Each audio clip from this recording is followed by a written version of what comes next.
Good evening class. तो आज की वीडियो में हम लोग पढ़ने वाले हैं इम्पॉर्टेंट जीके के कुछ क्वेश्चंस। ठीक, क्या पढ़ने वाले हैं? इम्पॉर्टेंट जीके के कुछ क्वेश्चंस इस वीडियो में हम लोग आज पढ़ने वाले हैं। ठीक है, चलिए शुरू करते हैं।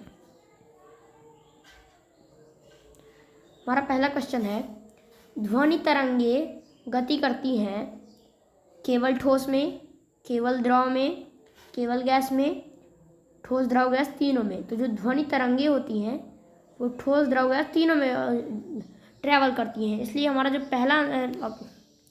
पहला ऑप्शन हो जाएगा उसका आंसर हो जाएगा डी वाला। ठीक, पहला का क्या हो जाएगा? Option number D. ठीक है, अब आते हैं नेक्स्ट क्वेश्चन पर। पहला का हमारा डी ऑप्शन हो गया। अब चलते हैं नेक्स्ट क्वेश्चन पर। डबल रोटी के निर्माण में निकलने वाली गैस है। देखिए, कोई भी चीज़ निकलने में धुआं निकलता है। धुआं क्या होता है? Carbon dioxide. धुआं क्या होता है? Carbon dioxide. तो जो दूसरा ऑप्शन हो जाएगा उसका भी डी वाला ही होगा। देखिए, अब तीसरा क्वेश्चन। अधातु का उदाहरण है सल्फर, आयरन, जस्ता, कॉपर। देखिए, आयरन, जस्ता और कॉपर ये तीनों धातु है, बट सल्फर है वो अधातु है, इसलिए तीसरा का हमारा ए वाला हो जाएगा। चलते हैं नेक्स्ट चौथे क्वेश्चन पर। नींबू में कौन सा अम्ल पाया जाता है? ठीक, नींबू में कौन सा अम्ल पाया जाता है? देखिए, नींबू में जो होता है, देखिए एसिटिक अम्ल पाया जाता है इमली में। ठीक, लैक्टिक अम्ल पाया जाता है दही में। साइट्रिक अम्ल जो है कि इमली में पाया जाता है। ठीक, इमली में कौन सा अम्ल पाया जाता है? साइट्रिक अम्ल। यानी ऑप्शन नंबर चौथा का हो जाएगा हमारा बी वाला। चौथा का कौन सा हो जाएगा? बी वाला। ठीक, चौथा का हमारा यहाँ पे बी वाला हो जाएगा। बी वाला चौथा का। ठीक है, समझ गए? अब देखो, ठीक, बढ़ते हैं नेक्स्ट क्वेश्चन पर। निम्नलिखित में से किस विलयन में विद्युत धारा का प्रवाह नहीं होगा? हमारे जो ऑप्शंस हैं वो हैं नल का पानी। ठीक, उसके बाद नल का पानी, नींबू का रस, सिरका, वनस्पति तेल। नल के पानी में प्रवाह होता है, नींबू के रस में भी होता है और सिरका में भी होता है, लेकिन जो वनस्पति तेल है इसमें नहीं होता है। तो पांचवा का हो जाएगा हमारा सी वाला। ठीक, बढ़ते हैं नेक्स्ट क्वेश्चन पर।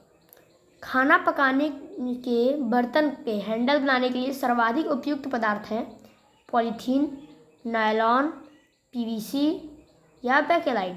देखिए, पॉलीथीन होता है उससे थैली बनती है। नायलॉन होता है उससे जो है कि रेशे बनते हैं। पीवीसी से जो पाइप हो गया ये सब। लेकिन बेकेलाइट से बोर्ड, प्लग, स्विच ये सब और बर्तन के हैंडल बनाए जाते हैं। तो ऑप्शन नंबर डी हो जाएगा हमारा छठवां का।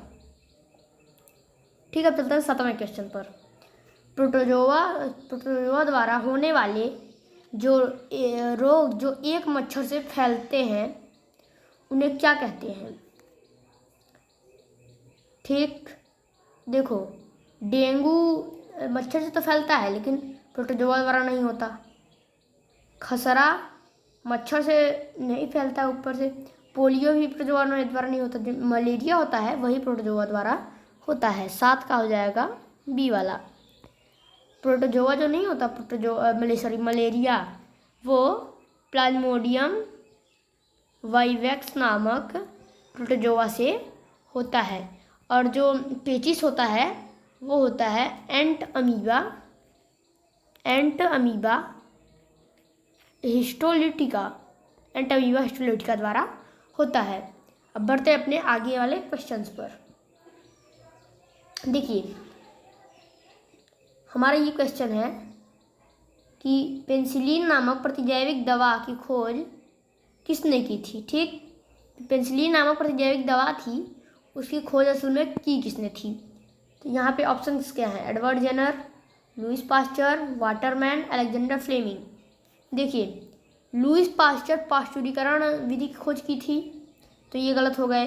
एडवर्ड जेनर ने जो वैक्सीन थी उनकी खोज की थी, तो ये भी गलत हो गया। वाटरमैन तो कुछ होता नहीं है, बचा क्या, अलेक्जेंडर फ्लेमिंग, इन्होंने ही की थी पेनिसिलिन नामक प्रतिजैविक दवा की खोज। ठीक है, अब आगे देखिए, मछलियाँ। क्वेश्चन क्या है हमारा, मछलियाँ किस अंग द्वारा श्वसन करती हैं। फेफड़ा, त्वचा, श्वास नली, गिल्स। देखिए, त्वचा द्वारा मेढक करता है जल में, फेफड़ा द्वारा मनुष्य करते हैं, मेढक जो बाहर करता है। ठीक, तो जो गिल्स होगा वो मछलियाँ से करती हैं। ये भी गलत, ये भी गलत और डी भी गलत हो जाएगा। ऑप्शन नंबर सी हमारा करेक्ट आंसर हो जाएगा। बढ़ते हैं नेक्स्ट क्वेश्चन पर। नेत्र के उस भाग को नाम बताइए जो नेत्र को रंग प्रदान करता है। Iris, cornea, retina, lens. तो जो आँखों को रंग प्रदान करता है उस भाग को कहते हैं आइरिस। ठीक, आइरिस कहते हैं। अब देखिए नेक्स्ट, एक लिंगी पुष्प का उदाहरण है सरसों, गुलाब, पिटूनिया, पपीता। देखिए, एक लिंगी जो जंतु होते हैं, ठीक, जो एक लिंगी जंतु होते हैं वो ज़्यादातर दो ही देखे गए हैं, एक केचुआ, सॉरी दो लिंगी, जहाँ जो दो लिंगी जंतु होते हैं वो केचुआ और पाया जाता है जोंक, केचुआ और जोंक। लेकिन जो एक लिंगी जंतु होते हैं वो सभी उसके इनको छोड़कर जो जंतु होते हैं वो सब एक लिंगी होते हैं। लेकिन पौधों में इनका उल्टा है। क्या है इनका उल्टा, कि ज़्यादातर पौधे दो लिंगी होते हैं, कुछ बस एक लिंगी होते हैं। कितने लिंगी, एक लिंगी पौधे। एक लिंगी पौधों में पपीता हमारा करेक्ट आंसर हो जाएगा। Option number D. गुलाब भी गलत है, सरसों भी गलत है, पिटूनिया भी बिल्कुल गलत है।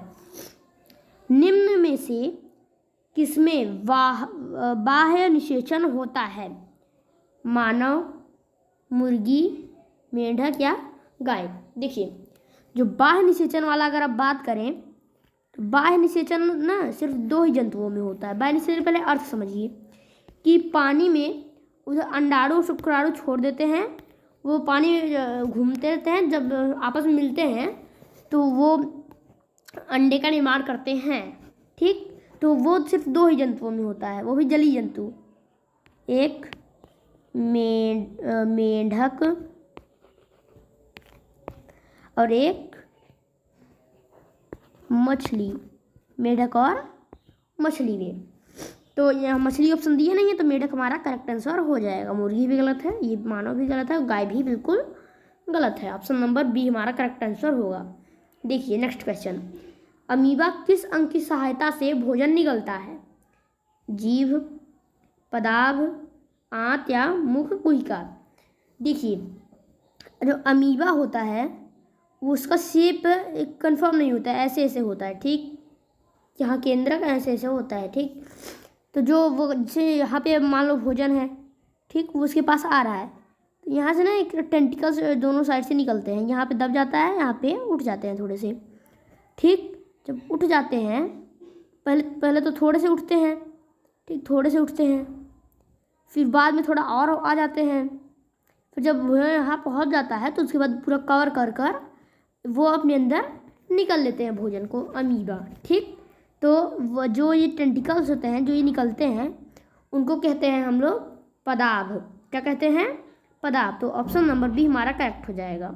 ये भी गलत, ये भी गलत और ये भी गलत हो जाएगा। ठीक है, बढ़ते हैं नेक्स्ट क्वेश्चन पर। इंसुलिन हार्मोन की कमी से होता है मधुमेह, स्कर्वी रोग। ठीक, तो इंसुलिन हार्मोन की कमी से जो होता है वो होता है मधुमेह। यानी इंसुलिन जो है कि चीनी को कंट्रोल करता है, मीठे को कंट्रोल करता है, जब कंट्रोल नहीं कर पाएगा, उसकी कमी हो जाएगी, तब हम लोगों को मधुमेह नामक यानी शुगर या डायबिटीज़ की बीमारी होती है। ठीक, चलते हैं अपने आगे वाले क्वेश्चंस पर। देखिए, सीपीयू का भाग है माउस, मेमोरी। ठीक, सीपीयू का भाग पूछा गया है यहाँ पे। ठीक, क्या पूछा गया है? सीपीयू का भाग। ऑप्शंस क्या हैं? मेमोरी है, ठीक, माउस है, मेमोरी है, माउस है, और क्या है? जो सीपीयू का यहाँ पे भाग पूछा गया है उसमें मेमोरी है, माउस है, उसके बाद कीबोर्ड है और स्कैनर है। ठीक, मेमोरी, माउस, कीबोर्ड और स्कैनर। क्या क्या है? मेमोरी है, माउस है, कीबोर्ड है और स्कैनर है। ठीक है, ये 4 चीज हैं, मेमोरी, माउस, कीबोर्ड और स्कैनर। तो जो सीपीयू का भाग होता है वो होता है मेमोरी। ये भी गलत, ये भी गलत और ये भी ऑप्शन हमारा बिल्कुल गलत हो जाएगा। ये ऑप्शन हमारा, तो ऑप्शन नंबर ए जो है कि वो क्या होगा? बिल्कुल सही हो जाएगा। अब बढ़ते हैं नेक्स्ट क्वेश्चन पर। तो हमारा जो नेक्स्ट क्वेश्चन है वो क्या है? दंत चिकित्सक मरीजों के दांतों को देखने के लिए किस दर्पण का प्रयोग करते हैं? उत्तल दर्पण ऑप्शन है हमारे, उत्तल दर्पण, अवतल दर्पण, लेंस। तो देखिए, यहाँ पे दर्पण का उपयोग पूछा गया है, तो लेंस काट दीजिए। बचा क्या? उत्तल और अवतल। तो जो देखते हैं वो होता है अवतल दर्पण। ऑप्शन नंबर हमारा होगा ऑप्शन नंबर बी वाला करेक्ट आंसर हो जाएगा। कौन सा? Option number b. ठीक, बढ़ते हैं नेक्स्ट क्वेश्चन पर। सोने की शुद्धता मापने का इकाई क्या है? Newton, carat, joule, kelvin. देखिए, अगर आप सोने की दुकान पे से जाते हैं तो दुकानदार क्या बोलता है? सोनार क्या बोलता है? यह इतना कैरेट गोल्ड है। आप क्या बोलते हैं? इतने कैरेट गोल्ड का सामान दिखाओ। ठीक, अर्थात जो कैरेट होता है वो सोने की शुद्धता मापने का इकाई है। ठीक, ऑप्शन नंबर ए इसका हमारा करेक्ट आंसर हो जाएगा। कौन सा? ऑप्शन नंबर ए वाला। ठीक, बढ़ते हैं नेक्स्ट क्वेश्चन पर। हमारा नेक्स्ट क्वेश्चन है, कायिक प्रजनन पाया जाता है आलू में, गेहूं में, नीम में, मटर में। तो जो कायिक प्रजनन होता है इसका अर्थ होता है कि किसी भाग से कोई नया पौधा निकल आए। ठीक, लेकिन जो आलू होता है इसमें देखेंगे आप, ये वैसे कुछ निकले रहते हैं, उनको बो देंगे तो नया पौधा निकल आता है। आलू हमारा करेक्ट आंसर हो जाएगा। मटर भी गलत है, गेहूं भी गलत है और नीम भी बिल्कुल गलत है। ऑप्शन नंबर ए वाला। बढ़ते हैं नेक्स्ट क्वेश्चन पर। किस धातु का गलनांक बहुत कम होता है? आयरन, क्रोमियम, बेरियम, ठीक है, टिन। देखिए, जो गैलियम नहीं होता हमारा, गैलियम, इस धातु का गलनांक बहुत कम होता है, इसलिए ऑप्शन नंबर बी हमारा करेक्ट हो जाएगा। ए भी गलत है, सी भी गलत है और डी भी गलत है। ठीक, बढ़ते हैं नेक्स्ट क्वेश्चन पर। किस धातु को केरोसिन में डुबाकर रखा जाता है? तो किस धातु को केरोसिन में डुबाकर रखा जाता है, इस सवाल का जवाब आपका हो जाएगा सोडियम को। ये भी, लोहा भी गलत, मैग्नीशियम भी गलत और टिन भी गलत है।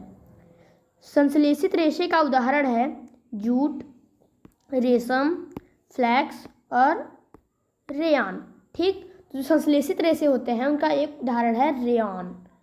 ठीक, रेशम जो है कि पादप रेशा है, फ्लैक्स भी पादप रेशा है, जूट भी एक पादप रेशा है। बढ़ते हैं नेक्स्ट क्वेश्चन पर। अब इसका ऑप्शन हो जाएगा डी वाला। ठीक, नेक्स्ट क्वेश्चन है हमारा कि द्रव अवस्था में पाई जाने वाली अधातु का नाम बताइए। किसका नाम? द्रव अवस्था में पाई जाने वाली अधातु का नाम यहाँ पर पूछा गया है। तो द्रव अवस्था में पाए जाने वाले अधातु का नाम है ब्रोमीन। आप बोलेंगे पारा, लेकिन पारा द्रव में पाए जाने वाले, द्रव अवस्था में पाए जाने वाले धातु का नाम है। पारा एक धातु है जबकि ब्रोमीन एक अधातु है। तो bromine is correct answer, option number C वाला। ठीक है, बढ़ते हैं नेक्स्ट क्वेश्चन पर। द्रव अवस्था में पाई जाने वाली अधातु है ब्रोमीन है। ठीक, ये आप देख लिए थे क्वेश्चन में। अग्निशामक यंत्र से कौन सी गैस निकलती है? किस यंत्र से? अग्निशामक यंत्र से। तो अग्निशामक यंत्र से उसको ना ड्राई आइस कहते हैं। यानी ड्राई आइस में क्या होता है? ड्राई आइस का कार्बन डाइऑक्साइड CO2, ठीक, CO2 पाया जाता है उसमें। ये भी गलत, ये भी गलत और ये भी गलत है। ऑप्शन नंबर बी हमारा बिल्कुल सही है। ठीक, बढ़ते हैं नेक्स्ट क्वेश्चन पर। 1 किलोबाइट बराबर होता है 1024 बाइट, 1024 मेगाबाइट, 1024 बिट या 1024 गीगाबाइट। देखिए, किलोबाइट अर्थात होता है केबी। मोबाइल का डाटा आप केबी जानते हैं, एमबी भी जानते हैं। एमबी का मतलब होता है मेगाबाइट, और गीगाबाइट का अर्थ होता है जीबी। ठीक, जीबी। टेराबाइट का मतलब टीबी। ठीक, तो किलोबाइट मतलब केबी। ठीक, megabyte MB, gigabyte GB, terabyte TB. तो जो बी का मतलब होता है बाइट। 1024 बाइट बराबर 1 किलोबाइट। 1024 किलोबाइट बराबर 1 मेगाबाइट, 1024 मेगाबाइट बराबर 1 गीगाबाइट, और 1024 गीगाबाइट बराबर 1 टेराबाइट। ठीक, तो 1024 बाइट बराबर होता है 1 किलोबाइट। ये भी गलत है, ये भी गलत है, और ये भी हमारा ऑप्शन बिल्कुल गलत हो जाएगा। तो देखिए, आज के क्वेश्चन यहीं पे ख़त्म करते हैं। हमने आज टोटल जो है कि 25 क्वेश्चंस देख लिए ऑफ जीके। हमने जीके का 25 क्वेश्चन देख लिए। इम्पॉर्टेंट कौन से क्वेश्चन हैं? इम्पॉर्टेंट, किसी कंपटीशन वाले, जीके कंपटीशन वाले एग्जाम्स में पूछ सकता है ये क्वेश्चंस। ठीक, और आपका एक टास्क है कि 30 तक आप जो परमाणु संख्या या तत्वों के नाम आप कह सकते हैं, तत्व के नाम। ठीक, किसके नाम? तत्वों के नाम आप याद कर लीजिएगा। ठीक, काम आता है परमाणु क्रमांक, उसका परमाणु संख्या और उसका नाम और उसके सूत्र क्या है, उसको कहने का तरीका क्या है, ये आप याद कर लीजिएगा। तो ठीक है, फिर मिलते हैं अगली वीडियो में। तब तक के लिए गुड बाय एंड जय हिंद। जय हिंद बोल दे रहे हैं हम आपको सर, जय हिंद। मिलते हैं नेक्स्ट वीडियो में।